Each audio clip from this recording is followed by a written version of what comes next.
Maximiliano de Habsburgo. El nombre correcto de Maximiliano de Habsburgo era Fernando Maximiliano José María de Habsburgo. Nació el 6 de julio de 1832 en un palacio de Viena, Austria. Sus padres fueron el archiduque Francisco Carlos de Austria y Sofía de Baviera. A pesar de su origen noble, Maximiliano no era primogénito, por lo que no albergaba muchas esperanzas de obtener el trono austrohúngaro. Sin embargo, aún así recibió una rigurosa educación militar. Se destacó por su gran sensibilidad e inclinación hacia las bellas artes. Era apasionado de la literatura, la historia, la poesía y la pintura.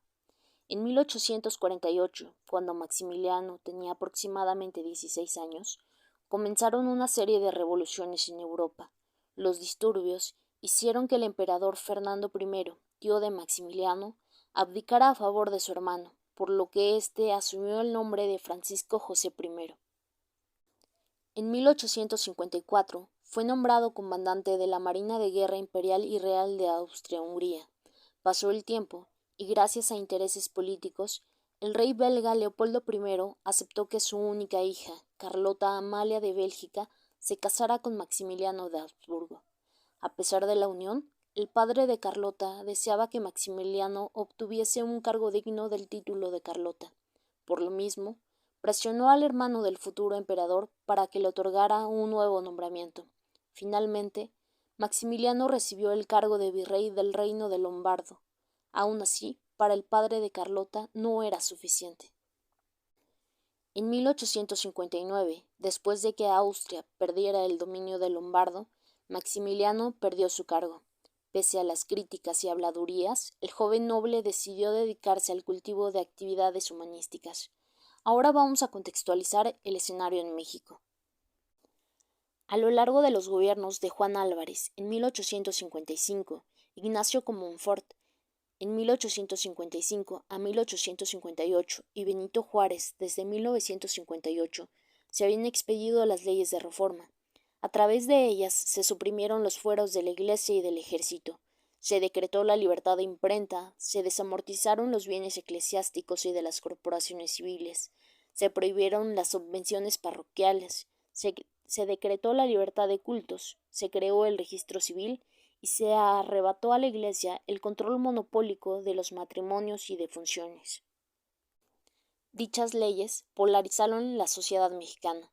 La situación se desbordó cuando inició la Guerra de Reforma de 1858 a 1861, que enfrentó a los liberales, encabezados por Juárez, y a los conservadores, encabezados por Félix María Zuluaga, pues los últimos querían mantener sus privilegios. Al final, los liberales ganaron la guerra, pero los grandes terratenientes, en apoyo del bando conservador, pidieron ayuda a Europa. En 1862, una alianza formada por Francia, España e Inglaterra invadió el puerto de Veracruz, cuando México se vio obligado a suspender el pago de su deuda exterior. Aunque sus aliados se retiraron de la batalla, el ejército francés permaneció en el país. Como estrategia para legitimar la intervención, Napoleón III apoyó a un grupo de monárquicos del Partido Conservador, opositores del gobierno liberal de Juárez. Sus planes eran más ambiciosos que solamente cobrar la deuda. Decidió derrocar el gobierno liberal de Juárez y establecer un imperio subordinado militarmente a Francia. Tras resultado de asamblea organizada por Napoleón, se ofrecía a Maximiliano la corona de aquel país americano. Después de pensar cuidadosamente y quizá influenciado por la presión de su suegro y de su esposa, Maximiliano finalmente aceptó la corona entre 1863 y 1864. La decisión hizo que perdiera los derechos de la nobleza de Austria. Fue así como inició el Segundo Imperio Mexicano, mismo que obtuvo reconocimiento internacional de diversas potencias europeas, entre ellas Reino Unido, España, Bélgica, Austria y Prusia. El nuevo emperador desembarcó en Veracruz el 28 de mayo de 1864 y desde el principio se vio involucrado en serias dificultades con los liberales mexicanos encabezados por Juárez, quien se negó a reconocer su papel y continuó combatiendo a las tropas francesas. El emperador y la emperatriz Carlota eligieron como residencia el castillo de Chapultepec, en una colina con vistas a la Ciudad de México.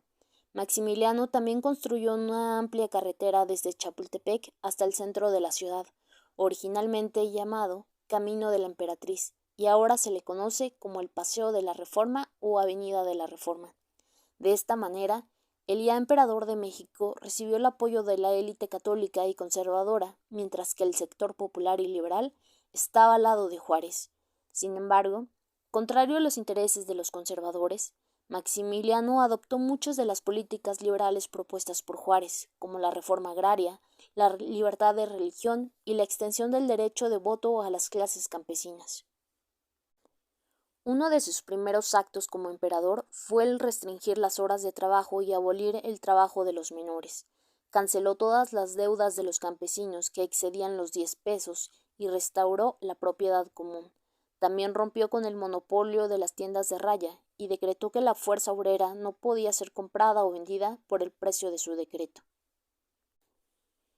El 10 de abril de 1865, Maximiliano instituyó una asamblea política protectora de las clases necesitadas, cuya misión era reformar los abusos cometidos contra los 7 millones de indígenas presentes en el suelo mexicano. El 1 de noviembre de 1865, el emperador dictó un decreto aboliendo el castigo corporal, reduciendo la jornada laboral y garantizando los salarios. El Segundo Imperio fue el primer gobierno mexicano que instauró leyes, reglamentos, normativas que protegían y fomentaban los derechos sociales.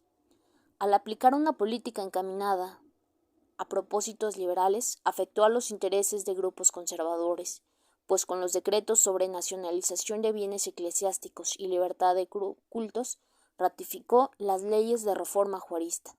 Su popularidad fue cayendo ante los ojos de los conservadores mexicanos que lo colocaron en el poder. Después del final de la Guerra Civil estadounidense en abril de 1865, el presidente Andrew Johnson, invocando la doctrina Monroe, reconoció el gobierno de Juárez como el gobierno legítimo de México. Estados Unidos ejerció una presión diplomática cada vez mayor para persuadir a Napoleón III de poner fin al apoyo francés y, por lo tanto, de retirar sus tropas de México. Para aumentar la presión de Estados Unidos, suministró a los republicanos depósitos de armas en el Paso del Norte en la frontera con México. Ante las presiones por una hipotética intervención estadounidense, Maximiliano aceptó iniciar una implacable persecución contra los republicanos.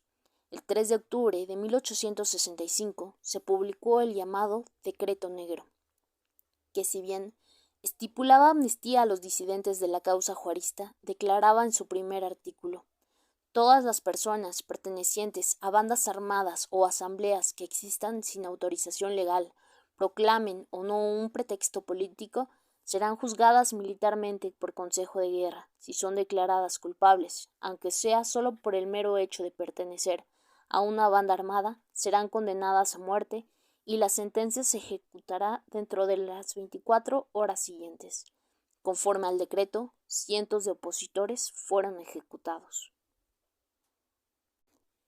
En enero de 1866, Napoleón III se vio presionado por la opinión pública francesa acerca de la hostilidad a la causa mexicana, y por otro lado, estaba presionado por el desarrollo del ejército prusiano, que requería el esfuerzo del ejército presente en suelo francés.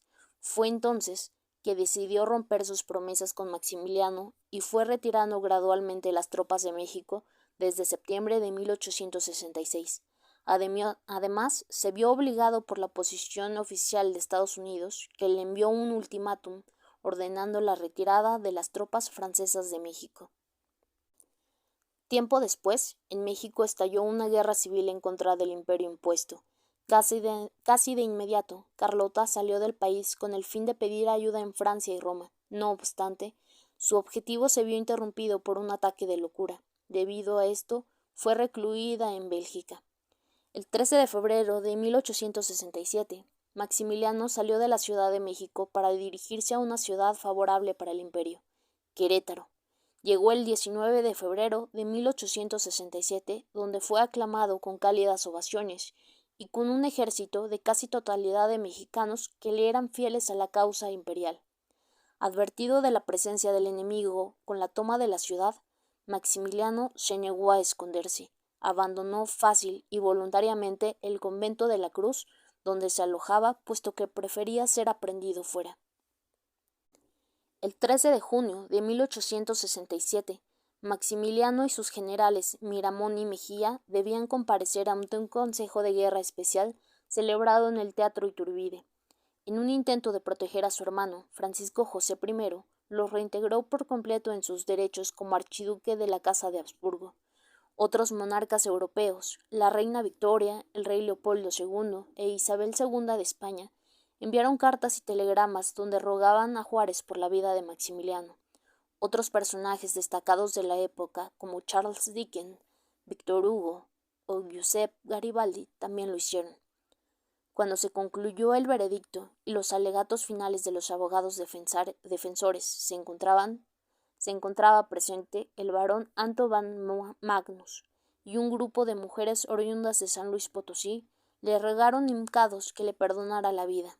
Inflexible, Juárez les respondió: la ley y la sentencia son en este momento inexorables, porque así lo requiere la seguridad pública.